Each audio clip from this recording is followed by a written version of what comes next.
Olá, sejam bem-vindos ao seminário Saúde Mental e Universidade, Horizontes pós-pandemia. Este trabalho é intitulado Os Primeiros Socorros Psicológicos, Caracterizações e Potencialidades, de autoria de Terezinha Mariana Santos Oliveira, discente do curso de Psicologia da Faculdade Pio X, em Aracaju, Sergipe, e por Gênison Sabino dos Santos, psicólogo do CRP 19. Este trabalho será apresentado por mim, Terezinha Oliveira. O presente resumo busca caracterizar a importância da abordagem psicossocial dos primeiros socorros psicológicos, PSP, em situações de crise. Nesta proposta de trabalho, entende-se crise como uma mudança abrupta na vida dos sujeitos que requer uma adaptação frente à situação inesperada. Os primeiros socorros psicológicos é uma intervenção que visa oferecer apoio em situações que podem causar grandes impactos emocionais na vida das pessoas, a fim de mitigar o sofrimento e promover a resiliência. No contexto pandêmico, o Brasil vivencia um momento de crise sanitária, social e econômica que afeta direta ou indiretamente todos os sujeitos.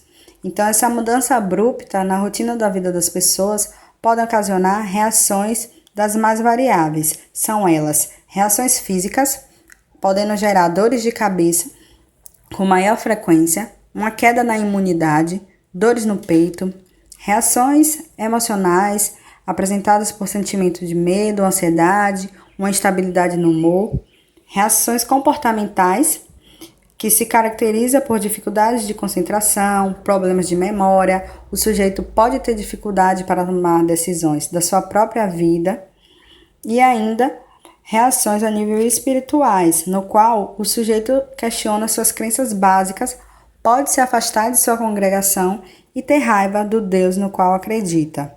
Todas essas reações são reações esperadas para uma situação de crise. Então, o PSP terá uma intervenção baseada em 3 pilares.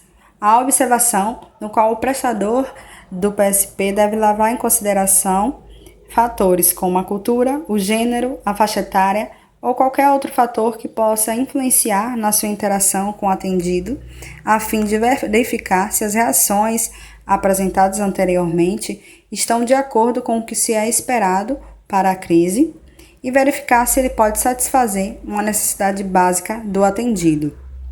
Caso o prestador de PSP ele não seja um conhecido da pessoa que está sendo atendida, ele deve se apresentar antes de ofertar o segundo ponto, que é a escuta empática. Então, ele deve ter como premissa básica nessa escuta a pergunta: como posso te ajudar? Dando a oportunidade para que o atendido possa falar do seu sofrimento, de maneira que o acolhimento aconteça sem julgamento. Se for em um ambiente público, o prestador de PSP também deve assegurar um mínimo de privacidade para que a conversa aconteça de forma fluida e que gere conexão. Ele também deve manter uma postura que transmita uma sensação de calma e tranquilidade e seguir para o último ponto, que é a oferta de apoio e cuidado. Nessa parte, o prestador de PSP deve ofertar informações para o atendido que sejam úteis para traçar estratégias práticas para lidar com a situação que ele está vivenciando. Se depois desse processo o prestador notar que não houve mitigação do sofrimento, ele deve encaminhar essa pessoa para uma ajuda especializada que possa amparar nessa vivência da crise. Então, qualquer pessoa que possua treinamento em PSP está apta a prestar atendimento. Agora, no contexto pandêmico, ele ainda pode ser utilizado de maneira remota, via internet e por ligação telefônica. Lembrando que nessa modalidade também requer o treinamento e a supervisão para a aplicação da técnica. O primeiro socorros psicológicos é reconhecido por especialistas e agências internacionais como sendo uma das principais intervenções que devem ser prestadas a pessoas que vivenciaram uma situação potencialmente traumática. Aqui eu elenquei públicos-alvos que podem ser beneficiados pelo PSP e contextos variáveis no qual ele pode ser aplicado. As crianças, elas também passam por situações de crises emocionais e estão vivenciando a situação da pandemia junto com os outros grupos populacionais.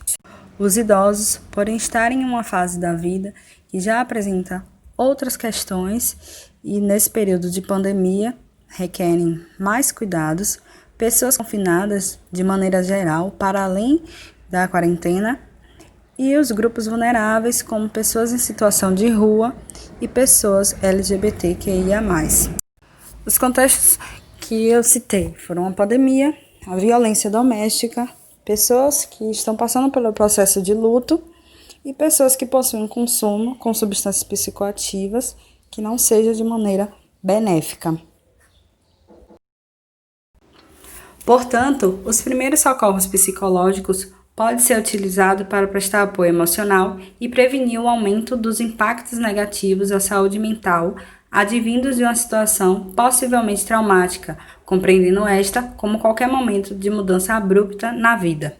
For encontrada uma lacuna de produção científica nacional que discuta de forma ampliada sobre os primeiros socorros psicológicos em contextos para além das áreas de emergência e desastres, como também buscou-se evidenciar que qualquer pessoa pode ser treinada e se tornar apta a prestar os primeiros socorros psicológicos.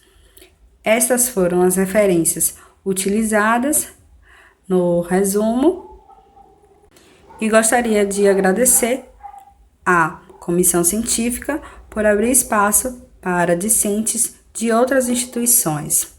Agradeço também aos amigos pesquisadores, orientadores e à minha família que me apoia em tudo que faço. Até uma próxima e bom evento!